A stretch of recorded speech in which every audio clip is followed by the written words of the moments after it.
ঘুম থেকে উঠে শুনলাম আজকে কাজের খালা কাজে আসবে না। প্রথমে একটু চিন্তা লাগলেও পরে ভাবলাম ঠিক আছে, আজকের দিনটা নিজের মতো করেই একটু সামলাই। আর বাইরে তো ঝুম বৃষ্টি হচ্ছে, আসলে এসব দিনে অত বেশি কাজ করার ইচ্ছে করে না। তারপরেও রেগুলার যেগুলো আমার কাজ সেগুলো একের পর এক শুরু করলাম। আসলে আমি সাধারণত সকালে রান্নায় যাওয়ার আগে আমার বেড থেকে শুরু করে রুমের প্রত্যেকটা অংশ যা যা আছে সব একবারে পরিষ্কার পরিচ্ছন্ন করে, মানে ঝাড় দেওয়া, মোছা থেকে শুরু করে সব গুছিয়ে তারপরে মাজা ধোয়া করে আমি রান্নায় চলে যাই। সব যদি গোছানো পরিষ্কার থাকে তখন আমার রান্না করতে ভালো লাগে। আর একবারে রান্নার শেষে আমি গোসলের পরে একবারে নামাজ পড়ে খাওয়ার টেবিলে চলে আসি। তখন অত বেশি আর গোছাগুছির ঝামেলা থাকে না। তারপরেও যেহেতু ছোট বাচ্চা বাসায় আছে, একটু পর আমার জিনিসপত্র একটু এলোমেলো হয়, সেটা আবার গোছাতে লাগে। আসলে কাজের খালা আসলে মাজা ধোয়া, তারপর ঘর মোছা এগুলো কাজ করে দেয়। তখন আমার রান্নার কাজটা করতে অনেক সুবিধা হয়ে যায়।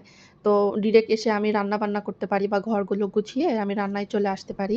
আর একের পর এক যখন আমি কাজগুলো করছিলাম মনে হচ্ছিল কাজেই শেষ হচ্ছে না। একটা কাজ করে মনে হচ্ছে আরেকটা কাজ অপেক্ষা করছে। তারপরেও এর মাঝেও একটা বিষয় সবসময় অনুপ্রাণিত করে। আসলে আমরা মেয়েরা যতই সংসারে কাজ করি না কেন, পরিবারের মুখে হাসি আমাদের সব ক্লান্তি দূর করে দেয়।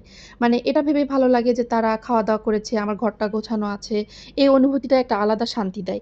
তবে একটা কথা বলতেই হয়, যারা প্রতিদিন এসব কাজ করেন তাদের পরিশ্রম সত্যিই অনেক। আজ নিজে সব কাজ করে সেটা আবার ভালোভাবে বুঝতে পারলাম। তাই আমাদের সবার উচিত একে অপরের কাজকে সম্মান করা এবং তাদের পরিশ্রমকে সম্মান করা। আমরা যারা বাসায় থাকি প্রতিদিন ঘুরে ফিরে একই কাজ, কিন্তু তারপরেও আমাদের একটা মনে শান্তি হয় যে না, আমি আমার সংসারের কাজগুলো করছি, বাচ্চা, মানে সবকিছু মিলে একটা অন্যরকম শান্তি কাজ করে। আসলে আমরা যতই কাজ করি না কেন সংসারের জন্য বা পরিবারের সন্তানদের জন্য, আমার মনে হয় যে সবার জন্যই, মানে আমাদের নিজেদের জন্য কিছু সময় বের করা দরকার। আর সেটা হতে পারে ১ কাপ চা, বারান্দায় বসে থাকা, একটু নিজের মতো করে সময় কাটানো।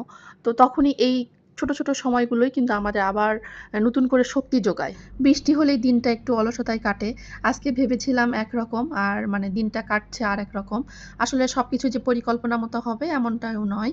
তো সকালে সব মোটামুটি গোছা, মোছা, ধোয়া সব এগুলো করে, তো আমার বাসায় একটা কাঁঠাল ছিল, সেই কাঁঠালটা পেকে গেছে। তো চিন্তা করলাম সেই কাঁঠালটাই আজকে সকালে আমরা খাবো। আর আমরা সবাই সকালে হালকা খাবার খেতেই পছন্দ করি। বিশেষ করে ফল, রুটি, এই সবজি বা এই টাইপের খাবার, মানে যেটা ভাত, খিচুড়ি এসবের থেকে আমরা হালকা খাবারই সকালে বেশি খাই।